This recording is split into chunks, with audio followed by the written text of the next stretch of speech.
So Barcelona win 2-1 versus Osasuna in the away match. Arsenal win 3-0 against Fulham in the Premier League. Bayern Munich draw against Heidenheim in the Bundesliga. Atletico Madrid win against Valencia. And PSG makes a draw against Lorient. So we have a lot of match to cover on. We have a lot of match to talk on. So let's just comfortable. Let's just sit on a relaxed position and let's just talk about all the whole games. Before jumping to the video, if you are new to the channel, do make sure to like and subscribe. It's free and your small support will really help the channel. Thank you for your support. And let's just go straight into the video and let's just start with Barcelona versus Osasuna match. And in the Barcelona versus Osasuna match, it was a difficult game for Barcelona because it was an away match, and Osasuna ground always a tough ground. In the last season, as you can see, we have lost against Osasuna in the away match 4-2. So we have to get a away win, and we do get a convincing win 2-1 in this match. And if I talk about the whole match, in the first half we didn't create that many of chances. Rooney Bargi was playing in the first half and Rooney Bargi was not that much good in the first half. In the first half, if you saw the game highlights, then you can see like Osasuna was creating much more chances. Osasuna was making much more attacking, and Budimir was on top. Budimir gives some nice shot. If I show you his statistic, then as you can see, he plays 70 minutes. He shot on target 1, shot accuracy 1, almost 2 shot was given. 1 big chance has missed by Budimir. This big chance was really hit the pole.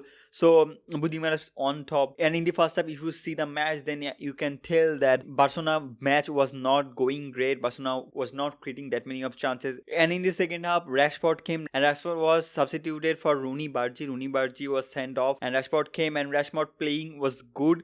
Rashford was the first man who gave a nice cross for Lewandowski. Lewandowski do find himself in the middle of the box, do find the cross and gives a nice header, a bullet header from Lewandowski, and that's a nice goal. And that's the first goal in this game, and the first blood was made by Lewandowski. In this crucial time, Lewandowski is still playing when this Rafinha is injured, when Lamine Yamal is injured. 37-year-old Lewandowski is still scoring. That is next level bonker performance from Lewandowski. And the second goal game, Firmino got a nice pass for Ferran Torres, and Ferran Torres gives a nice touch in his left foot given shot, and that was deflected by goalkeeper, but that was goal, and the second goal came. That's how. And after that second goal, like Osasuna was attacking, it was about to maintain our lead. It was Raul Garcia who was on the left side, gives a nice cross, and Osasuna do make 1 goal at the 88th minute. So after that 8 minutes were added on, and it was more of a maintain the lead, more of a controlling the game. So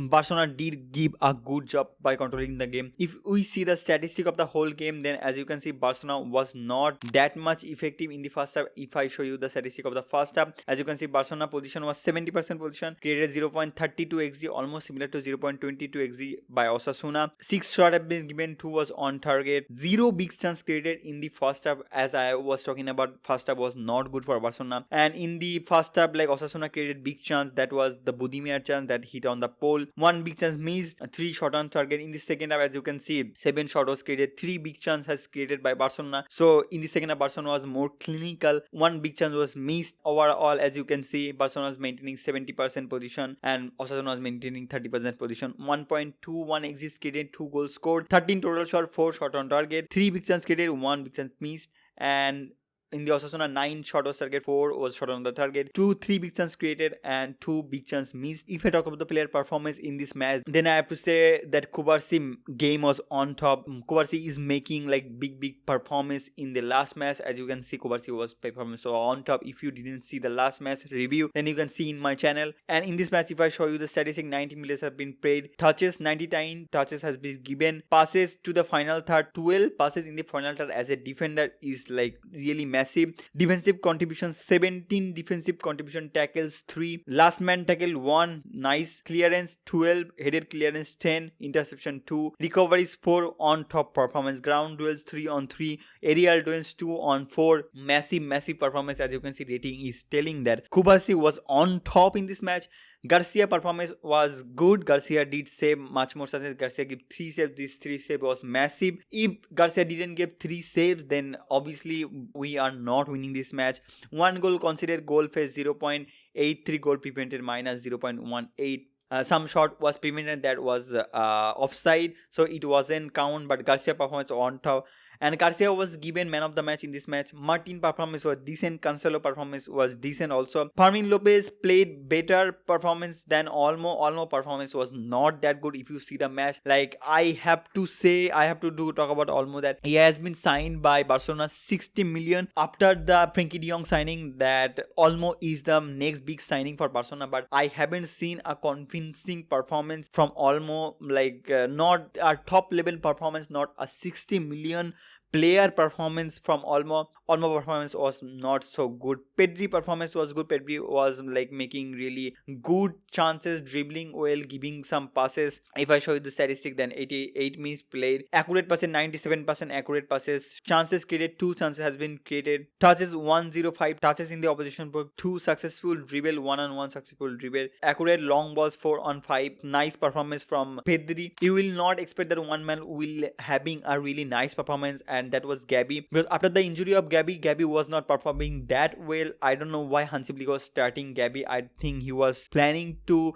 use Gabi in the second PB as a Frenkie de Jong role, but Gabi did perform so well. Accurate passes 96% accurate passes, defensive contribution 7 defensive contribution has been given by Gabi, 1 chance has been created as a defensive midfielder, that is nice. Accurate long ball 2-on-2 accurate long ball, defensive contribution is really good. As you can see, clearance has been made 2, headed clearance as a short player, headed clearance 2, interception 1, recovery 2. Nice performance from Gabi, as you can see 7.7 rating. Eric Garcia performance was decent. Lewandowski was the first goal scorer and his performance was good. He scored 1 goal in this match. He is making really great performance in the whole campaign. Lewandowski almost scored like 12 or 13 goals in this season, even though he was injured in the much more time in this season. So nice performance from Lewandowski. And one player performance was good is Marcus Rashford. Marcus Rashford performance was good. He given a 1 assist, and if you see the Marcus Rashford total whole campaign as a loan offer in the Barcelona, he has been made 20 to 27 GNA. As a loan player, 26 to 27 GNA is really good. Barcelona do have the offer, the 30 million offer for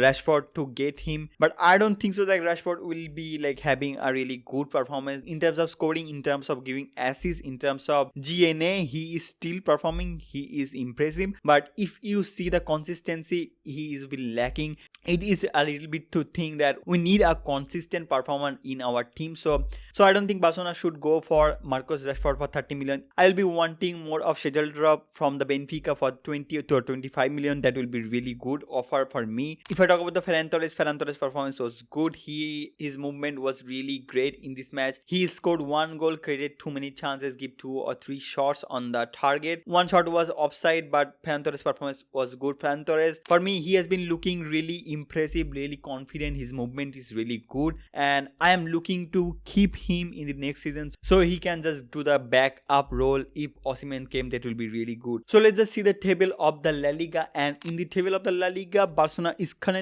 top of the position with a 14-point gaps against Real Madrid, and Real Madrid do have a game in hand. So next game, if they lost next game, then the La Liga title will be literally sorted. If they win next game, then the La Liga title will be settled in the El Clasico, and the next El Clasico will be in the Camp Nou. So that will be a really nice game to watch. Even though we will be lacking our Lamine Yamal, Rafinha is doubtful he can start or not. Like, he can come after the 45 minutes. Who knows? Rafinha can come in this match. So in the Barcelona versus Real Madrid match, I will be make a preview for this El Clasico. Do make sure to subscribe for that. So that was the whole game review for Osasuna versus Barcelona match. So let's just talk about the next game, and the next game will be Arsenal versus Fulham game in the Premier League. As you can see, Gokori scored 2 goals, Saka scored 1 goal. Saka, after so many times that Saka is scoring and also assisting in this match, Saka performance was on top. He was injured in the season. After that, like, Saka returned last match against Atletico Madrid, his performance was little bit sloppy, but this match against Fulham,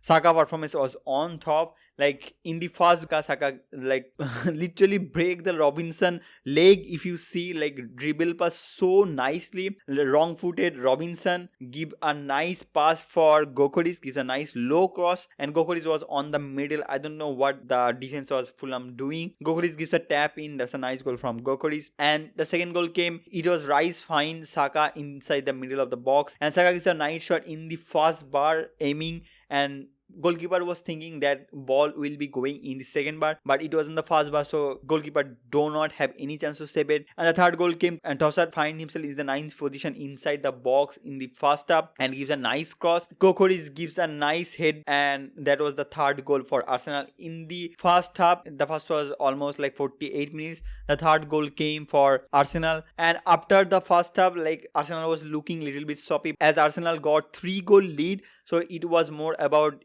protecting the 3-goal lead. After the first half, Fulham was like little bit attacking. Their most attack was coming from the corner kick. So in terms of attack, they was not creating that many chances. Arsenal was really on top. His performance, as you can see, 1 assist, 1 goal has been provided by Saka in the 46th minute. 2 goal has been provided by Gokoris, and Gokoris was the man of the match in this team. His performance was good. Tossard performance was on top. Declan Rice performance was really good in this match. Calafiori performance was on top. He has been headed 2 or 3 times inside the opposition box, and he has been so much threatening. One shot was goal from Calafiori, and that shot was like, that was offside, so ruled out goal in the first half. And in the second half also he has been played good. Raya performance was on top. Raya gives some really good saves. I don't know what this Spain is doing. Like Spain has almost all the good goalkeepers like Joan Garcia, like Raya, Unai Simon, like world most top 2 or 3 goalkeepers Spain have. And if you saw the statistic, then as you can see, it was almost one-sided. A 54% position from the Arsenal, 2.99 XG created,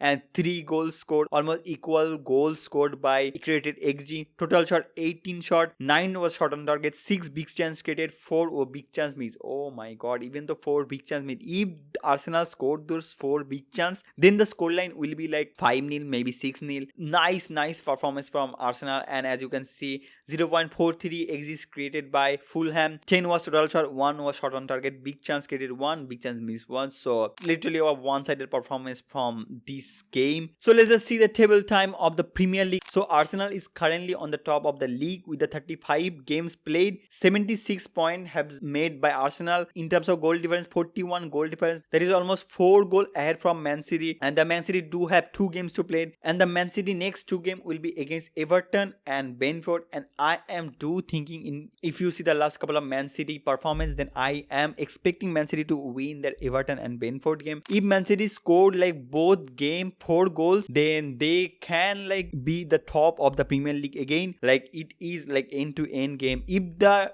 goal difference is like literally same, then will be the only factor of the deciding factor for Premier League title. It will be like goals scored and the goals conceded total in the whole Premier League. So it's gonna be an end to end Premier League title. I am really hyped up for Premier League title. Like every game like now is a final, so I'm really hyped up for this. And that was my whole point, and that was a whole takeaways of the Arsenal versus Fulham game. Let's talk about the next match, and the next match will be Bayern Munich versus Heidenheim. If I talk about this match, if you see the scoreline of this match, 3-3 Bayern Munich and Heidenheim, you will probably think like Bayern Munich was dominating and Heidenheim was the team that was struggling. But it was literally opposite, that Bayern Munich was struggling and Heidenheim was like scoring banger goals. If you don't see this game, then go and check it out, the highlights. Let's just talk about the whole game. And in the game, first goal was came from Heidenheim. Heidenheim was the team that literally on the relegation zone. Heidenheim was the 18th position. They was fighting for the relegation. So their spirit was on top in this match. And Bayern Munich, as you can see, 83 points, much more away from the second position. So no way Bayern Munich is bottling this lead, and they are already the winner of Bundesliga. So they are playing their B team. As you can see, Goretzka was playing as the attacking midfielder. Leymar was playing in the Olise's position, right winger. Pavlovic playing. Kimmich got rested. Harry Kane got rested. Upamecano got rested. Almost all the players got rested. Luis Diaz, every player got rested. Bayern Munich played this game keeping in mind that they have the next game against PSG, so they rotate their players really wisely. And in this match, like Heidenheim scored the first goal, and again it was Heidenheim scored the second goal. And after the second goal, it was Goretzka scored a banger goal from free kick. If you see the free kick, it was like curled in the left hand side. It was curled in the top corner. Nice goal from Gokoris for me. And the second goal also came from the Gokoris. Second goal was like, it was on the corner kick, and Gokoris did score the second goal. And if you see the third goal, that third goal was literally on top. Banger goal from the left hand side of the Heidenheim, curled in, like it was more of a finesse shot. Neuer was not playing, as you can see. Urbik was playing, the second goalkeeper. Not a great performance from Urbik, but he do give 1 or 2 saves, like that was crucial save. If he don't give those saves, then Bayern Munich can lose this match. And the third goal came from the Bayern Munich side. It was Olise. Olise was substituted after the first half. Olise gives a nice shot. He was got a really nice pace outside of the box, right hand side. He gives a nice shot, saved by Ramsey, then hit the pole, and then again it hit on the back of the Ramas, and then it goes onto the net, and then it was our own goal. But the goal was given for Olise at the 10 minute equalizer for Bayern Munich. So really impressive performance. Like even though they were down 2-0, they scored 2, equalized the match. Then even they were down 1 as the 76-minute last goal came from Heidenheim. After the 76-minute goal, their shoulder was not like off, and Olise gave a 90 plus 10 minutes equalizing goal. Nice performance from Bayern Munich. The spirit of comeback is really impressive. As you can see, Bayern Munich team rating was 6.9 and Heidenheim team rating was 7.1. So Heidenheim was the best team in this match, but they just couldn't win this match. They was battling for the relegation. If you see the statistic, then 2.1 XG created by Bayern Munich and 2.59 XG created by Heidenheim. So Heidenheim, in terms of XG, they were the better side. 23 shot was taken from Bayern Munich, 7 was shot on target, 2 big chance created, and 1 was big chance missed. So in terms of big chance creating, Bayern Munich didn't get that many of big chance. 12 was total shot by Heidenheim, 5 was shot on target, 3 big chance created, and 1 big chance missed. So Heidenheim was the better team in this match. So if you see the whole match, you will really enjoy it. And if you didn't see the match, then just go and check out the highlight. You will surely enjoy the match. So let's talk about the next game, and next game will be Valencia versus Atletico Madrid. And this match, Atletico Madrid convincingly win this match. If I show you the Atletico lineup, Atletico do know they have the game against Arsenal, so they just rotate their whole team. Like only the Musso, Lenormand was playing, and without them, their whole team is like rotated. Whole team got times for rest. So it was a nice performance, nice management from Diego Simeone. I don't know what will happen for Atletico Madrid in the semi-final. If like they win, that will be really nice performance, because no one will be expecting that Arsenal will lose against Atletico Madrid after doing 8-on-8 on the group stage of Champions League. So it will be a nice match to watch. And if you saw the statistic, then you can probably say that Atletico Madrid was the best team in this match, even though they rotate their whole squad. As you can see, Atletico Madrid created 2.04 XG. Total 20 shot was taken, 5 was shot on target, 3 big chance created, 2 big chance missed, 2.04 XG created, and 2 goals scored. Nice clinicality from Atletico Madrid. That was the spirit that Diego Simeone is. In terms of Valencia, they have created 1.09 XG, 12 shot, 0 shot on target, 1 big chance created, and 1 big chance made. I don't know how they created like 1 big chance without having a 1 shot on target, but it is what it is. So that was the full takeaways. I covered this match because they do have a match in the UCL.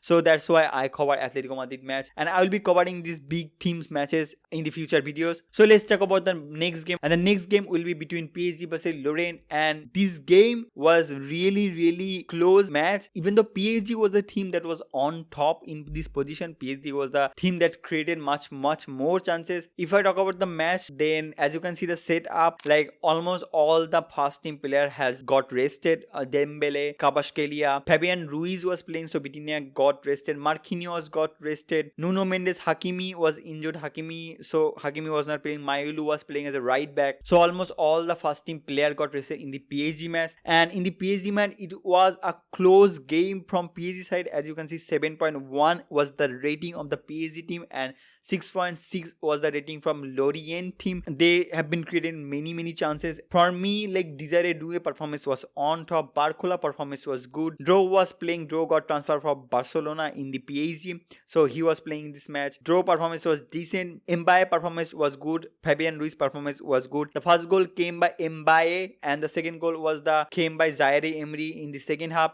It was a nice shot from the outside of the box, got a little bit deflection from the Lorient team defense, and the goalkeeper just got distracted by the deflection, and the second goal, that's how came. And from the Lorient team, they was clinical in their chances. So if I show you the statistic of the match, 68% position was holded by Paris Saint-Germain, 2.42 XG created, 24 was total shots, 6 was shot on target, 4 big chance created, 3 was big chance missed. And if they scored these 3 big chance, like 1 or 2, I have seen like PSG like hit 2 times in the pole. If they scored those chances, if they scored these big chances, then they can win this match. And if you see the Lorient team, they didn't create that many chances. 0.96 XB has been created by them. 5 was the total shot, 3 was shot on target, 3 big chance created, and 1 big chance was made. So they was also clinical, they was also scored there, all those shot on target, all those big chances. So as you can see, PSG is currently on the top of the position with 70 points, and the Lens was on 64 points. So if PSG lost their 2 or 3 match, if Lens wins their 2 or 3 match, then the history can be made. Like Lens can win the League 1 title and PSG can lose their League 1 title after so many winning streak. So it can be a end-to-end title race. I don't know what's gonna happen, who knows, like Lens can win, so it can be a end-to-end. So I'll be keep watching on the League 1 table. So that was the full review of the PSG vs Lorient game, and that was all those game covered. Let me know in the comment how you enjoyed the review. Do let me know what is your thinking point about the El Clasico, who will be winning the El Clasico. I'll really love to know your thoughts on the comment. So I will be seeing you in the next video, and up until peace.